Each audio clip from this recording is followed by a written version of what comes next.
Good morning बच्चों।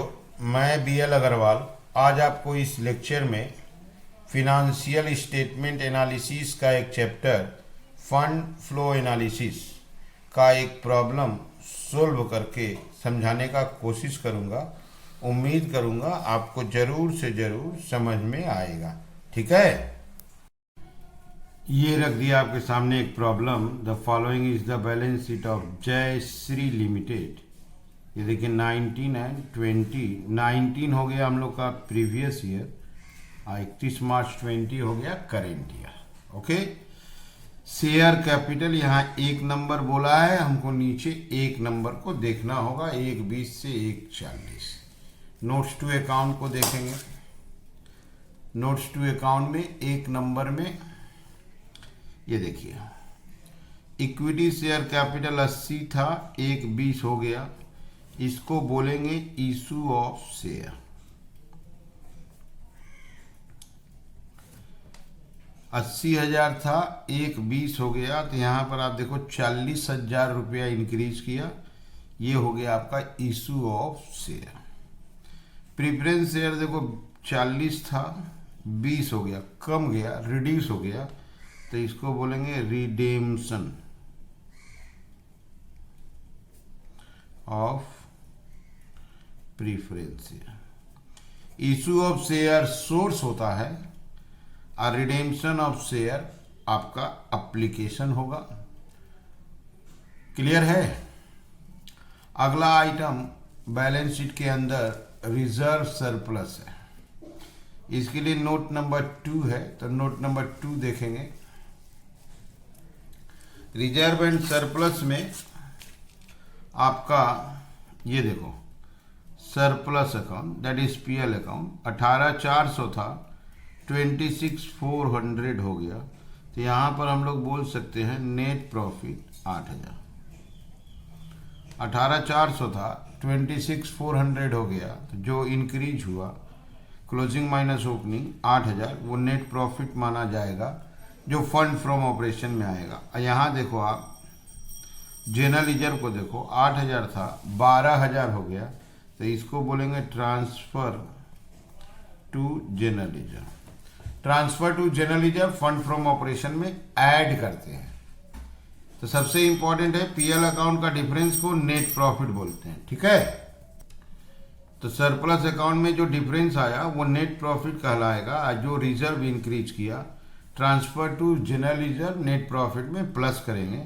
Share capital increase हुआ तो इशू ऑफ शेयर सोर्स, और डिक्रीज हुआ तो रिडेम्पशन ऑफ शेयर एप्लीकेशन। ये हो गया बैलेंस शीट से शेयर कैपिटल रिजर्व। अच्छा, ये देखिए करेंट लायबिलिटी है, trade payable current liability, outstanding expense current liability. Current asset और करेंट लायबिलिटी को फंड फ्लो चैप्टर में वर्किंग कैपिटल में ले लिया जाता है। ठीक है। Provision for tax, provision for tax ये प्रीवियस ईयर वाला पेड मानेंगे, एप्लीकेशन में जाएगा, और करेंट ईयर वाले को मेड बोलेंगे, एप्रोप्रिएटेड फंड फ्रॉम ऑपरेशन में आएगा। तो प्रोविजन फॉर टैक्स को करंट लायबिलिटी में कंसीडर नहीं करेंगे। प्रीवियस ईयर वाला पेड मान के एप्लीकेशन और करेंट ईयर वाला मेड मान के फंड फ्रॉम ऑपरेशन।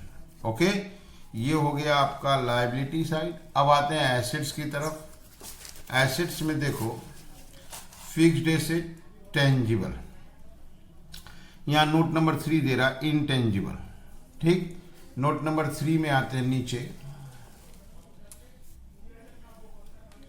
ये देखो लैंड एंड बिल्डिंग है, 40,000 का था, बहुत ही ज़्यादा कम हुआ, 20,000 हुआ, तो इसको सेल ऑफ बिल्डिंग मानेंगे।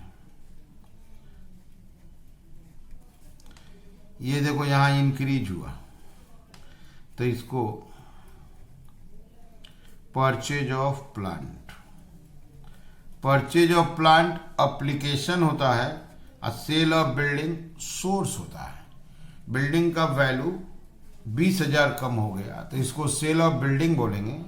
अब प्लांट आपका 40,400 रुपया इंक्रीज कर गया, तो परचेज ऑफ प्लांट बोलेंगे। Sale of building source, purchase of plant application. Intangible में देखिए गुडविल है, 20 से 16 हो गया, तो उसको हम लोग गुडविल रिटेन ऑफ बोलेंगे। Goodwill written off fund from operation में प्लस किया जाता है। तो फिक्स्ड एसेट अगर डिक्रीज करता है तो सेल, इंक्रीज करता है तो परचेज। गुडविल अगर कम हुआ है तो written off, that is fund from operation का आइटम हो गया। ओके, तो ये हो गया टेंजिबल इंटेंजिबल। अब देखिए इन्वेस्टमेंट। इन्वेस्टमेंट में देखिए इंक्रीज हुआ है तो इन्वेस्टमेंट भी फिक्स्ड एसेट की तरह होगा।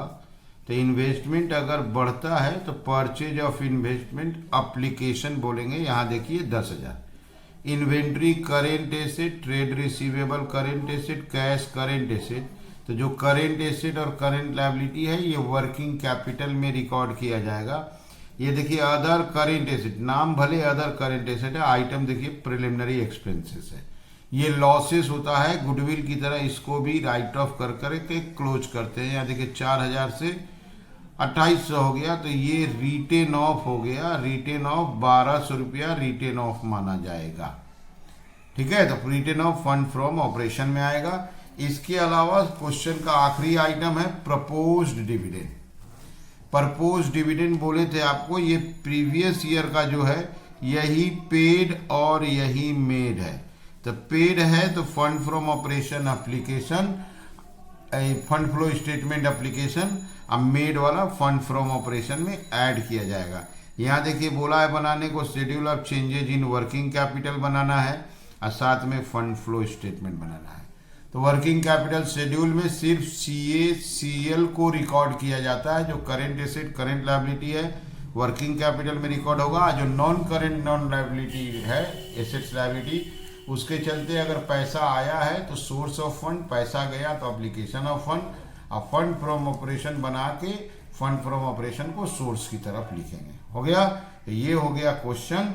चलिए इसको सोल्व करके देखते हैं। ठीक है, ये रख दिए फॉर्मेट। सबसे पहले statement showing changes in working capital. पहले वर्किंग कैपिटल बना लेते हैं। वर्किंग कैपिटल के लिए पहले लिखेंगे करेंट एसेट्स। जो करेंट एसेट्स है वही लिखना है इन्वेंट्रीज। इन्वेंटरीज आपका फर्स्ट ईयर में 34,000 था, उसके बगल में आपका 31,200 था। देखिए डिक्रीज कर गया 2,800। ओके, तो इन्वेंट्री कम हो गया, डिक्रीज में दिए। ट्रेड रिसीवेबल 30,000 था। ट्रेड रिसीवेबल आपका 30,000 था, यहाँ से हो गया 43,200, दैट इज 13,200 इंक्रीज कर गया।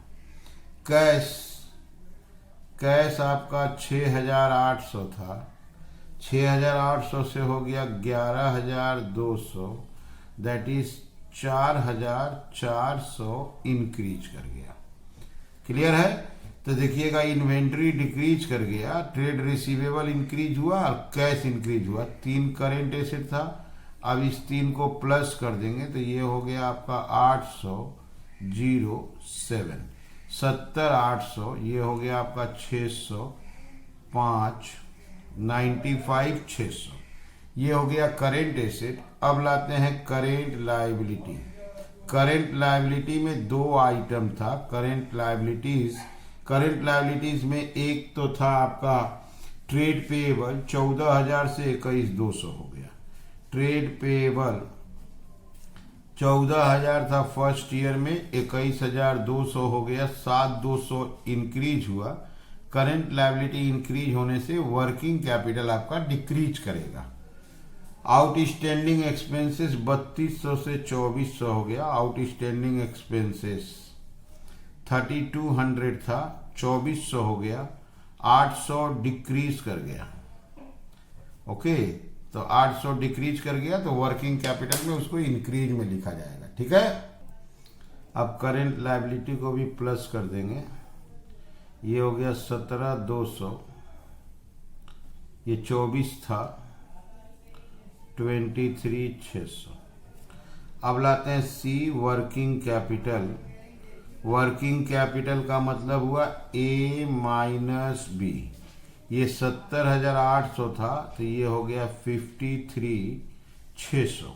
ओके, ये आपका 95,600 था, तो ये हो गया 000, ये हो गया 272,000, ये आपका 400 था। क्लियर? तो 53,600 से 72 हो गया, तो आप देखिए बढ़ा है, तो इसको बोलेंगे increase in working capital. Working capital थोड़ा सा इंक्रीज किया, तो increase in working capital. Increase कैसे आएगा, इसको आप पहले ऐड करो 72, यहाँ ले आओ 72, यहाँ बैलेंस आएगा 18,400। अब चेक करते हैं, 13 4 17, 18,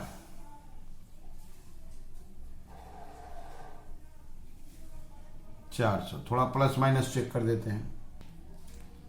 ये आपका 85,600 होगा। ठीक है, तो ये होगा 62, यहाँ आया 62, ये होगा आपका 8,400। क्लियर? यहाँ ले आए 18,400, माइनस किए 8,400। तो सबसे पहले करेंट एसेट्स में इन्वेंट्री लिए, decrease, debtor increase, cash increase, इसका टोटल 70,800, 85,600। करेंट लायबिलिटी में ट्रेड पेबल इंक्रीज है, करेंट लायबिलिटी डिक्रीज में चला गया, वर्किंग कैपिटल आउटस्टैंडिंग डिक्रीज है, इंक्रीज में आ गया। इसको प्लस कर दिए, वर्किंग कैपिटल फर्स्ट ईयर का आया 53,600, सेकेंड ईयर का 62,000 आया, तो 53,600 से 62 हुआ, तो इसका मतलब हम लोग का वर्किंग कैपिटल इंक्रीज हुआ, तो वर्किंग कैपिटल इंक्रीज निकला आपका 8,400। यहाँ देखिए इंक्रीज को ऐड किया 18,400, डिक्रीज माइनस किया 8,400 आ गया। ओके, तो इससे ऑटोमेटिक वेरीफाई हो जाता है। तो ये हो गया आपका statement showing changes in working capital. इसके बाद हम लोग को फंड फ्लो स्टेटमेंट बनाना होगा और साथ में फंड फ्रॉम ऑपरेशन। ठीक है, ये रख दिए फंड फ्लो स्टेटमेंट। सबसे पहले इसमें आएगा fund from operation. Fund from operation निकालने के लिए ये अलग से एक फॉर्मेट होगा। ये स्टार्ट होगा आपका नेट प्रॉफिट से।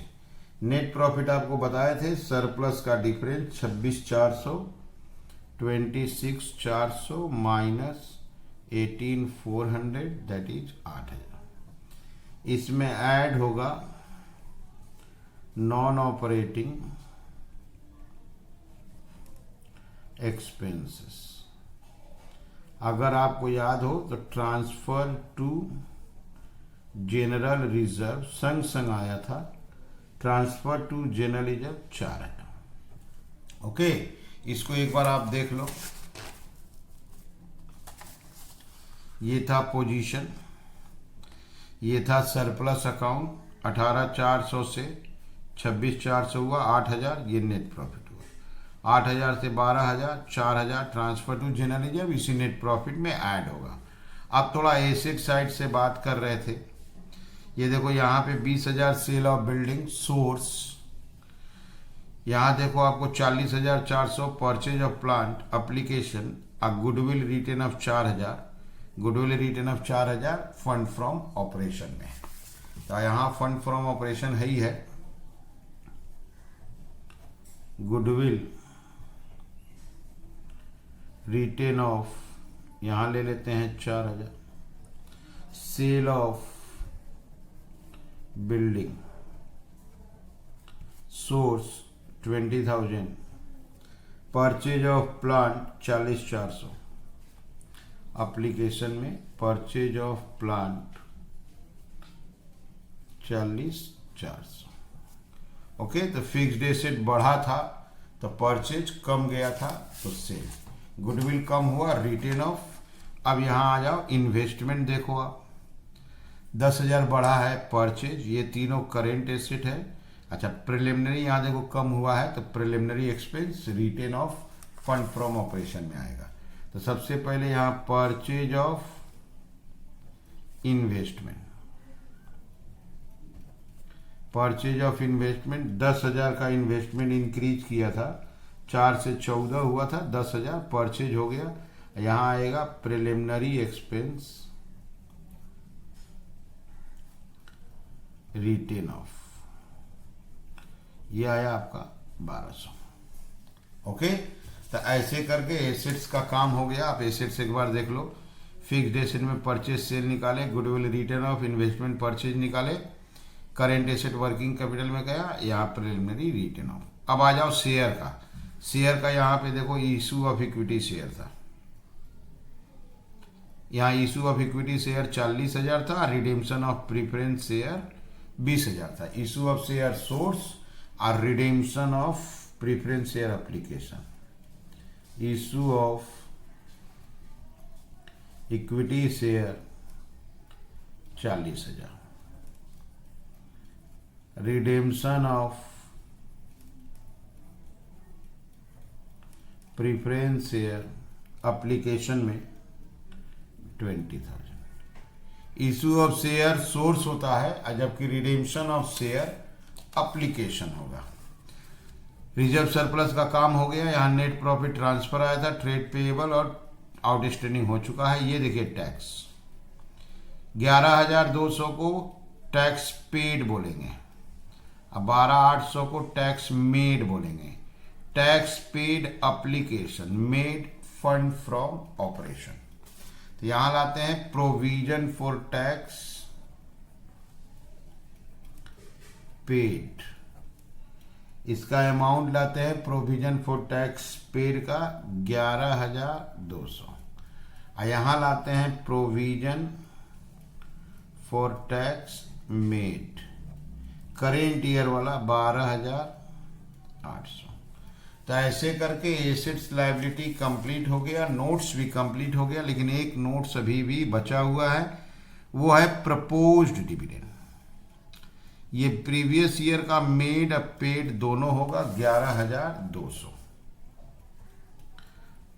प्रपोज्ड डिविडेंड मेड 11,200, यही आएगा proposed dividend paid.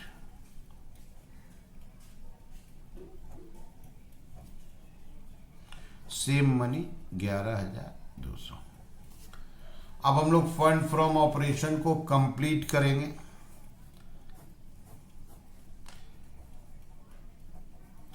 Fund from operation 4, 4, 8, 20, 21, 22, 33,200। एक बार प्लस कर लेते हैं।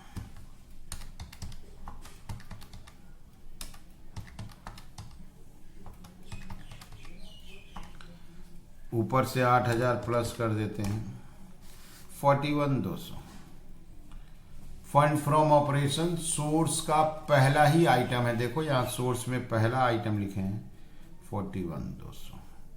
अच्छा, इंक्रीज इन वर्किंग कैपिटल 8,400 आया था, उसको एप्लीकेशन का आखिरी item increase in working capital 8,400। यहाँ fund flow statement complete, plus कर देंगे, बोथ साइड इक्वल हो जाना चाहिए 101,200।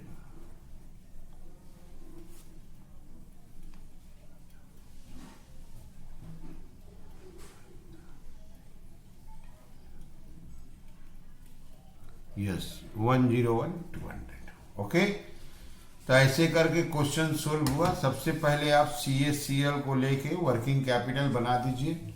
वर्किंग कैपिटल आइदर इंक्रीज और डिक्रीज निकलेगा। उसके अलावा जो नॉन करेंट एसेट लायबिलिटी है, अगर एसेट्स बढ़ा तो परचेज, कमा तो सेल, शेयर कैपिटल डिवेंचर वगैरह बढ़ा तो इशू सोर्स, और कम गया तो रिडेम्पशन एप्लीकेशन, और जो नॉन ऑपरेटिंग एक्सपेंसेस है नेट प्रॉफिट में ऐड करके फंड फ्रॉम ऑपरेशन। ठीक है, समझ में आ रहा है? Okay, thank you, bye.